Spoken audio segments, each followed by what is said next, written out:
Hello दोस्तों, welcome to Bodhi nest. आज की वीडियो में हम मार्च 2026 के करंट अफेयर के बारे में डिस्कस करने वाले हैं। आज का पहला क्वेश्चन है, रिलीफ योजना 2026 किससे संबंधित है?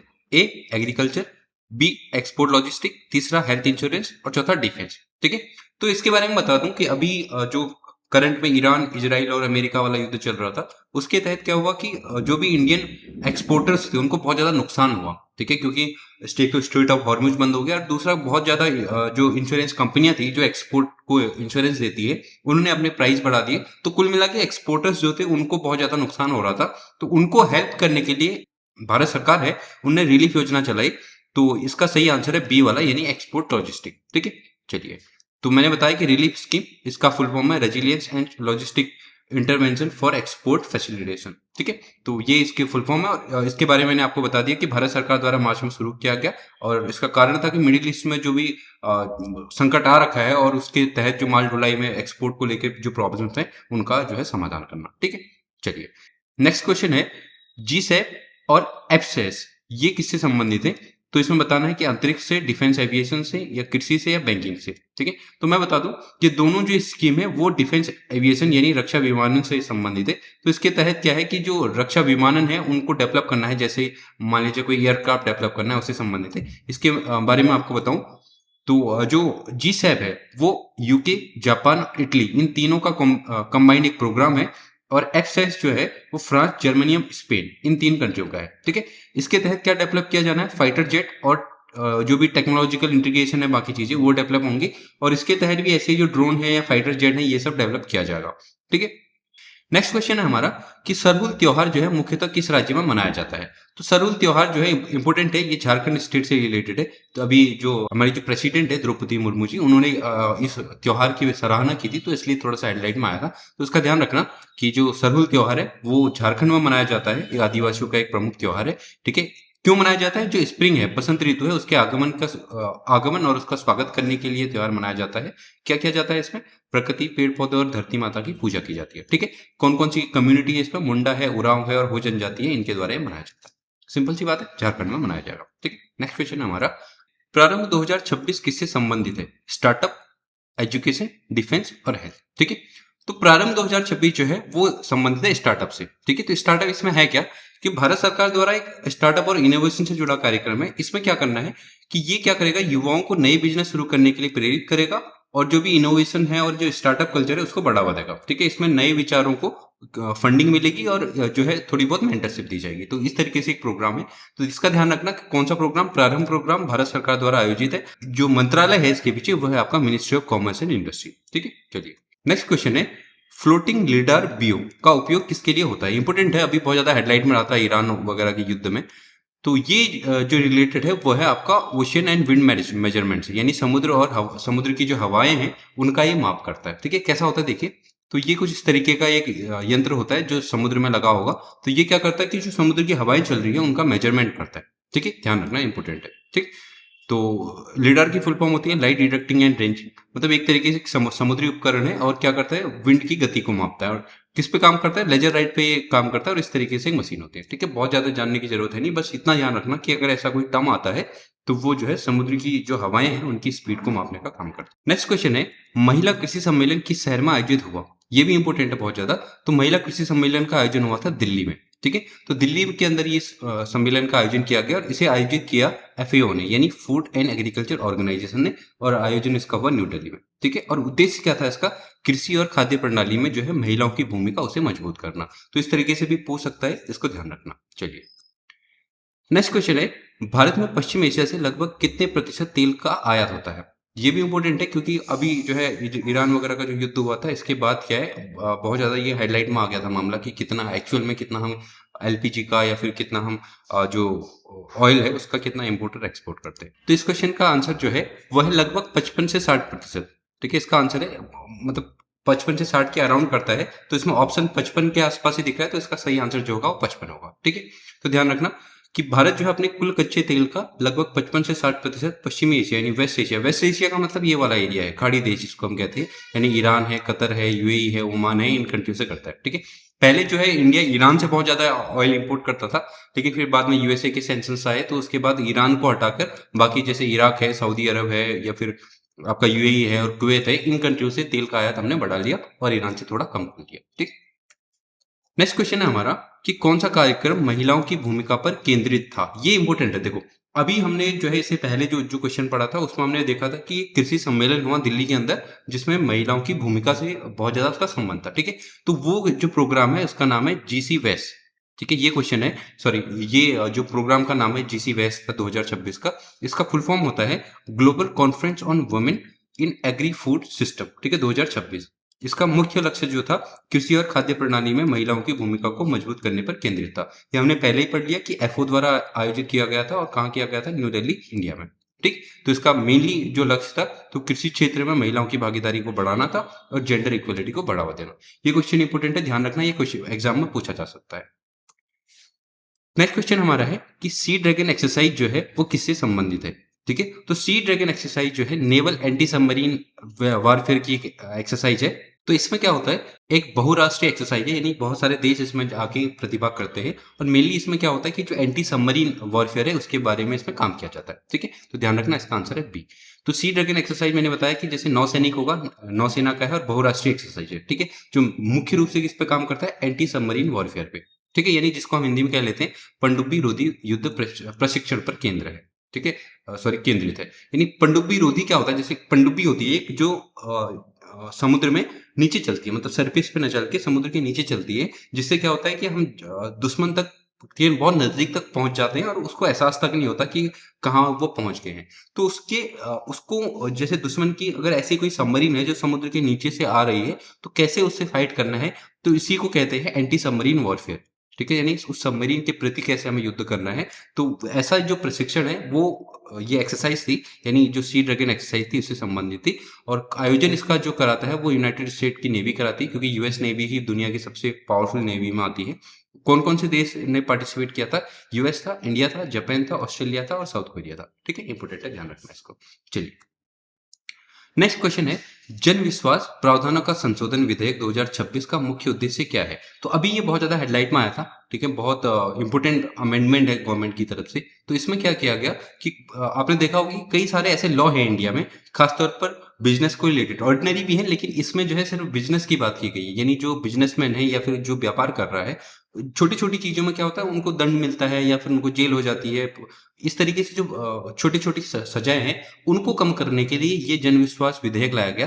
तो ये संबंधित है मामूली अपराधों को अपराध की श्रेणी से बाहर करने से। लेकिन इसमें एक चीज ध्यान रखना, ये सिर्फ बिजनेस वाले लॉ से है, मतलब जो व्यापार कर रहे हैं उनसे संबंधित लॉ से, ये ऑर्डिनरी लॉ से संबंध इसका नहीं है। ठीक है, चलिए, तो मैंने बताया कि जन विश्वास जो विधेयक है 2026 का, इसका प्रमुख उद्देश्य जो है व्यवसाय से जुड़े, बिजनेस से जुड़े छोटे छोटे जो अपराध है उनको अपराध की श्रेणी से हटाना। इसमें क्या किया जाएगा, तो जिन सजाओं में इसमें पहले जेल होती थी उनकी जगह अब जो है इसमें मॉनेटरी पेनल्टी, यानी कुछ पैसे का जुर्माना लगाया जाएगा। तो इस तरीके से इसका क्या लाभ होगा, कि लाभ जो है व्यापारियों को होगा। ऑब्वियसली बात है कि व्यापारी और कंपनियों पर जो अनावश्यक कानूनी दबाव है वो कम हो जाएगा ऑटोमेटिकली, और ईज ऑफ डूइंग बिजनेस बढ़ेगा, यानी बिजनेस करने में आसानी रहेगी। और निवेश और स्टार्टअप को जो है वो जो इकोसिस्टम है उसका, उसे और मजबूत किया जाएगा, क्योंकि जो गवर्नमेंट चाहती है कि जो स्टार्टअप है और जो बिजनेस है ये दोनों बहुत अच्छे से बढ़े, तो उसमें ये कहीं ना कहीं सहयोग करेगा। ठीक है, सिंपल।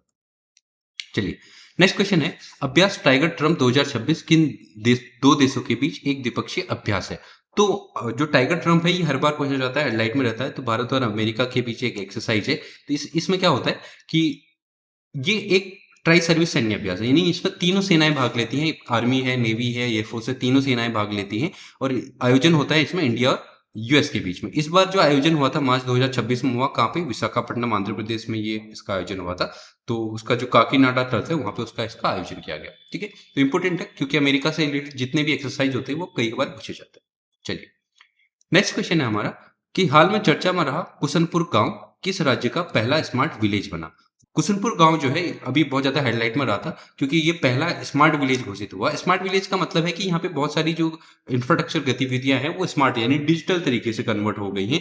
तो इंपॉर्टेंट है, ध्यान रखना। तो ये इसका सही आंसर है उड़ीसा। ठीक है, ये उड़ीसा का गाँव है। और इसमें क्या होगा, ध्यान रखना कि डिजिटल कनेक्टिविटी बढ़ गई है, बेहतर सड़कें हुई हैं, स्वच्छ पेयजल और सोलर लाइटिंग वगैरह चीजें इसमें आई है। तो ये एक तरीके से स्मार्ट विलेज जो है इसको घोषित किया गया है और पहला स्मार्ट विलेज है। ठीक है, इसको ध्यान रखना। चलिए, नेक्स्ट क्वेश्चन हमारा है, सिपरी की रिपोर्ट आती है, हर साल सिपरी की रिपोर्ट आती है, इस साल भी सिपरी की रिपोर्ट आई, तो उसके तहत दुनिया का सबसे बड़ा हथियार आयातक देश कौन सा है? तो ऑब्वियस सी बात है कि इसका आंसर है भारत। भारत ही पिछले 2-3 साल से लगातार इसमें टॉप कर रहा है, यानी भारत दुनिया में सबसे ज़्यादा डिफेंस पे खर्च कर रहा है। मतलब एक तरीके से हथियार आयात करने के लिए जो विदेशों से हम इम्पोर्ट करते हैं, उनमें पहली श्रेणी पे है। ठीक है, ध्यान रखना। तो इस तरीके से इसका आंसर हो जाएगा भारत। तो यहाँ पे एक दिख रहा है आपको ये चार्ट सा, इसमें टॉप 20 जो कंट्रियाँ हैं जो इंपोर्ट करती है, उसमें इंडिया सबसे ऊपर है, फिर सऊदी अरेबिया है, यूएई है, चाइना बहुत नीचे है हमसे। तो इस तरीके से इसमें डिफरेंट कंट्रियाँ हैं।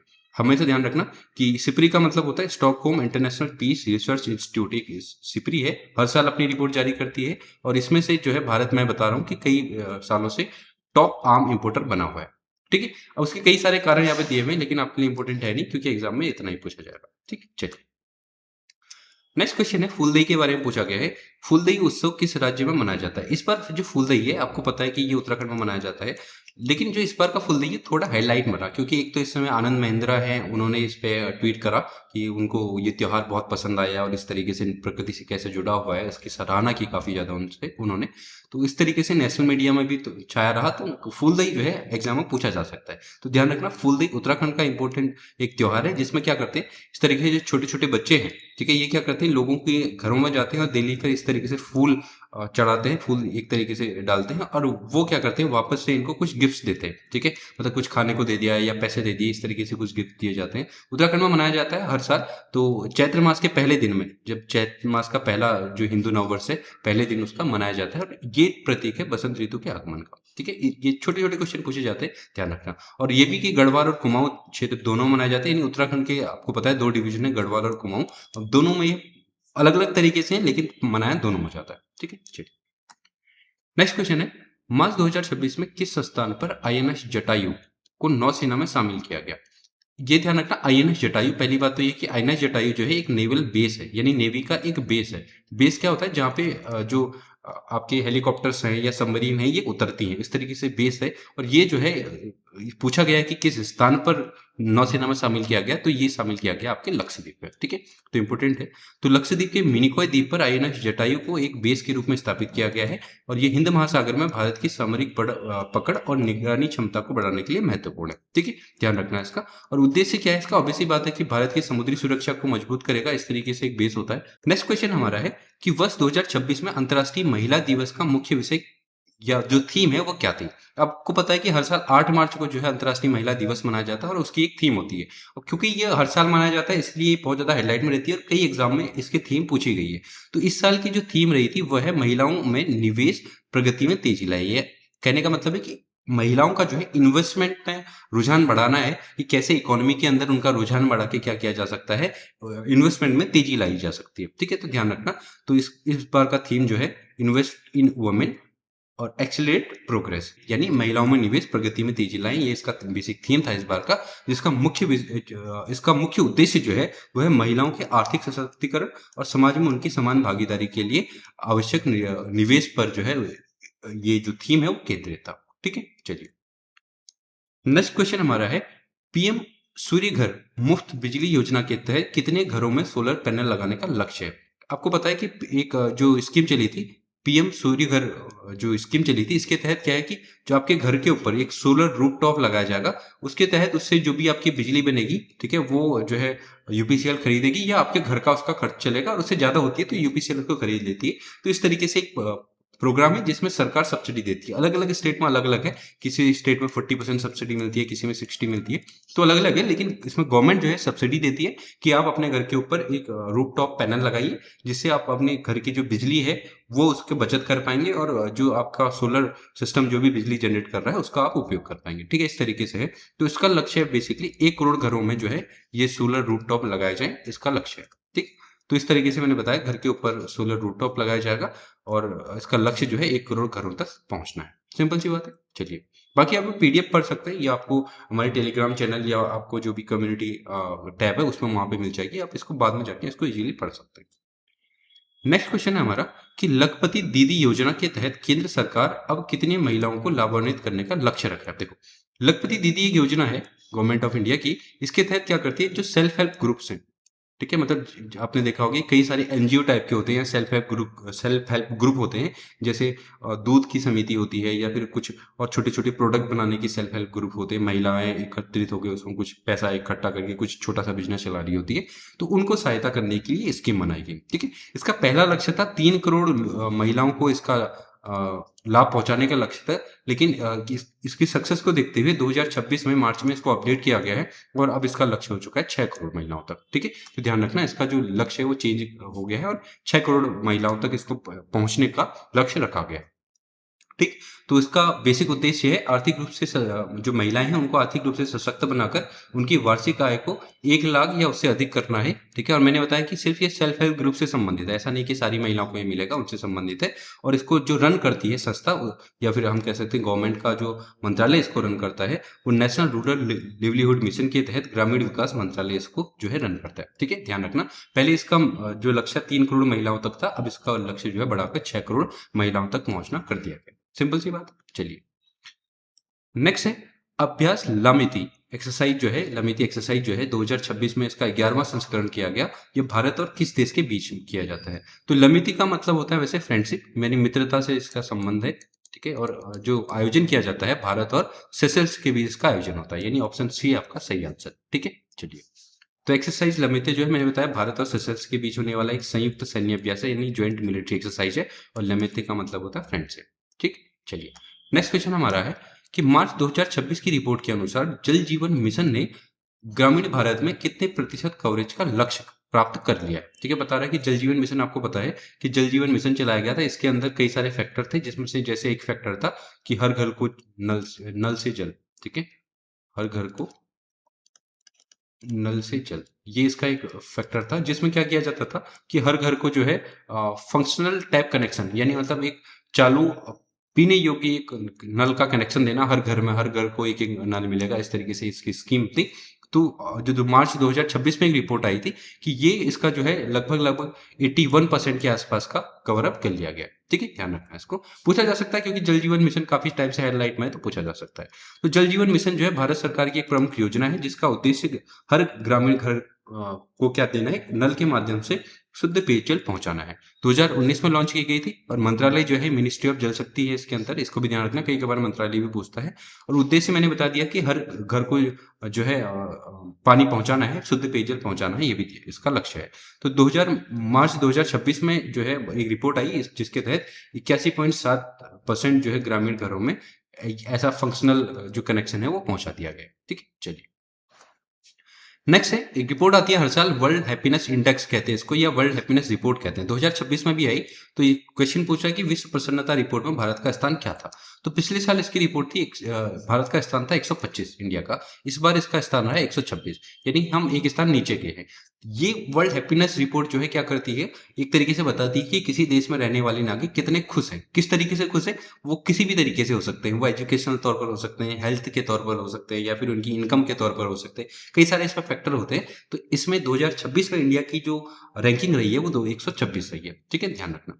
तो मैंने बताया कि कुछ फैक्टर होते हैं, जैसे प्रति व्यक्ति आय है, सामाजिक सहयोग है, जीवन प्रत्याशा है, स्वतंत्रता है, उदारता है, भ्रष्टाचार का स्तर है, ये सारी फैक्टर्स को मिला के एक रिपोर्ट निकाली जाती है, वर्ल्ड हैप्पीनेस रिपोर्ट जिसको हम कहते हैं। तो इसमें हर साल मैंने बताया कि रैंकिंग आती है, तो इस बार जो है इंडिया का रैंक इसमें 126 है, और फिनलैंड जो है लगातार इस पे टॉप पे रहता है, तो इस साल भी फिनलैंड ही इस पे टॉप पे है। नेक्स्ट क्वेश्चन है मार्च 2026 में चर्चा में रहा कवच 4.0। देखो कवच क्या है, कवच आपको पता है कि कवच ये रेलवे से संबंधित है। रेलवे में ये सिस्टम चला था कवच करके, कवच जो है वो ऑटोमेटिक ट्रेन क्योंकि आपस में टकराए हैं इसलिए कवच सिस्टम बनाया गया। इसमें क्या होता है कि अगर ट्रेन जो है आपस में नहीं टकराएंगे, इसके लिए ऑटोमेटिक ब्रेकिंग का सिस्टम होता है। मतलब अगर सेंसर इसके दोनों काम कर रहे हैं तो क्या होगा, जैसे दो ट्रेन आपस में टकराने वाली होंगी तो पहले ही ऑटोमेटिक इसमें ब्रेक लग जाता है। ठीक है, तो इस तरीके से कुछ सिस्टम होता है जिसको कवच कहते हैं। तो उसका ही अपडेटेड चौथा वर्जन आया जिसको कवच 4.0 या 4.0 कहते हैं। तो ये किससे संबंधित है, स्वचालित ट्रेन सुरक्षा प्रणाली से संबंधित। ठीक है, तो मैंने बताया कि इसका जो मुख्य लक्ष्य है वो ट्रेन की टक्कर को रोकना है। सिग्नल पास करने पर इसमें स्वतः ब्रेक लग जाता है, अगर आपने रेड सिग्नल क्रॉस कर दिया तो खुद ब्रेक लग जाएगा। और ट्रेन संचालन को अधिक सुरक्षित बनाना है, क्योंकि बहुत सारी ट्रेन जो कोलिजन हो रही थी बीच में, उनसे बचने के लिए इसको कवच सिस्टम को थोड़ा सा अपग्रेड किया गया है, जिसका नाम कवच 4.0 रखा गया। ठीक, चलिए नेक्स्ट क्वेश्चन है हमारा, कि मार्च 2026 में संपन्न हुए आईसीसी टी20 विश्व कप 2026 का खिताब किस देश ने जीता। ये इजी सा क्वेश्चन है क्योंकि ये जो भी क्रिकेट से संबंध रखता है उसको पता है कि इंडिया ने इस बार जीता था, किसे हराकर, न्यूजीलैंड को हराकर इंडिया इसे जीता था। ठीक है, ध्यान रखना। तो भारत और श्रीलंका ने इस बार मेजबानी की थी। कुछ मैच इंडिया में हुए थे, कुछ श्रीलंका में हुए थे। खासतौर पर पाकिस्तान ने जब ऑब्जेक्शन किया था कि इंडिया में हम नहीं खेलेंगे, तो उनका मैच ज्यादातर श्रीलंका में रखा गया था और श्रीलंका के खुद के मैच भी श्रीलंका ही में थे और बाकी मैच जो है इंडिया में खेले गए और इसका फाइनल भी इंडिया ही में खेला गया। आपको पता है कि जो नरेंद्र मोदी स्टेडियम जो है गुजरात वाला, वहाँ पे खेला गया था और इसमें जो है भारत ने जो है फाइनल में न्यूजीलैंड को हरा के अपना तीसरा टी20 खिताब जीता है। और इसमें एक चीज ये भी इंपॉर्टेंट है कि भारत पहली बार बैक टू बैक 2 टी20 वर्ल्ड कप जीतने वाला पहला देश बना हुआ है। ठीक है, ध्यान रखना। चलो नेक्स्ट क्वेश्चन है, मार्च 2026 में जारी एक रिपोर्ट के अनुसार भारत का कौन सा शहर सबसे दूषित यानी मोस्ट पॉल्यूटेड शहर रहा। तो इसका आंसर है आपका गुरुग्राम। ठीक है, तो हर साल जो है इस तरीके से एक रिपोर्ट आती है, जैसे हमारा संस्था है सेंट्रल पोल्यूशन कंट्रोल बोर्ड, ये क्या करता है, ये एयर क्वालिटी इंडेक्स जो है वो चलाता है। ये अब लिखा देखो, एयर क्वालिटी इंडेक्स, इसके तहत रैंकिंग देता है हर शहर को। तो इस साल जो इसकी रैंकिंग में PM 2.5 का जो सबसे ज्यादा स्तर रहा वो गुरुग्राम में रहा, इसलिए इसको भारत का सबसे प्रदूषित शहर कहा गया। ठीक है, इसमें इस तरीके से रैंकिंग होती है 0 से 50, अगर मीटर में ये सब आ रहा है तो इस तरीके से अच्छी हवा है, सेटिस्फैक्ट्री है, मॉडरेट है, बहुत खराब है या ज्यादा खराब है या सबसे खराब है, इस तरीके से 0 से 500 तक ये भी पूछा जाता है कभी कभी, ध्यान रखना।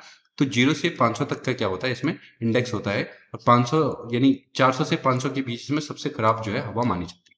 ठीक है, ध्यान। नेक्स्ट क्वेश्चन है, हाल में INS अरिदमन चर्चा में था, यह क्या है।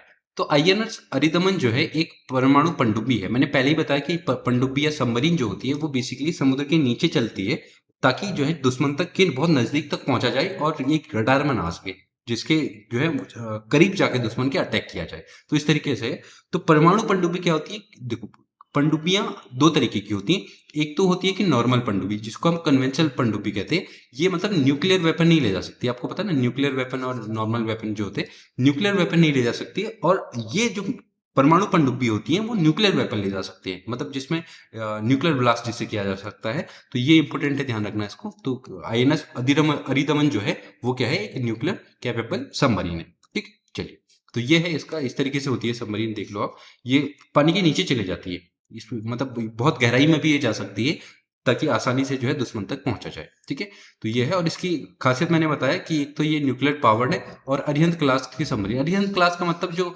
नई अपडेटेड क्लास है हमारी, वो अरिहंत क्लास है। तो उसकी ये अपडेटेड मिसाइल है, सॉरी सबमरीन है। और इसकी क्षमता जो है मैंने बताया कि इससे ब्लास्टिंग मिसाइल लॉन्च करी जा सकती है और लंबी दूरी तक इसका गुप्त रूप से इसका संचालन किया जा सकता है। ठीक है, इस तरीके से। तो आज के लिए इतना ही। यही जो थे इंपोर्टेंट क्वेश्चन थे। बहुत ज्यादा क्वेश्चन मैंने नहीं लिए क्योंकि बिना बात के कोई इसका मतलब है नहीं कि जबरदस्ती क्वेश्चन डाले जाए। तो इतने जो इंपोर्टेंट क्वेश्चन थे मैंने कराए कि होप एग्जाम में इससे आपके जो है कवर हो जाएगा। आज के लिए इतना ही। अगर आपको हमारा कंटेंट अच्छा लगा तो आप हमारे चैनल को सब्सक्राइब कीजिए, हमसे जुड़े रहिए। आज के लिए इतना ही, थैंक यू।